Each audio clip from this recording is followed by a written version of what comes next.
だのそのセッティングするとこ見せたらいいじゃん。あ、いってる今行きました。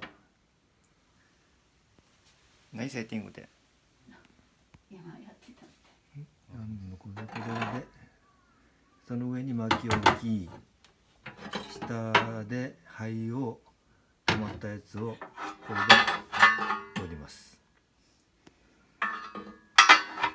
で煙はこの煙突を伝わって外に逃げる。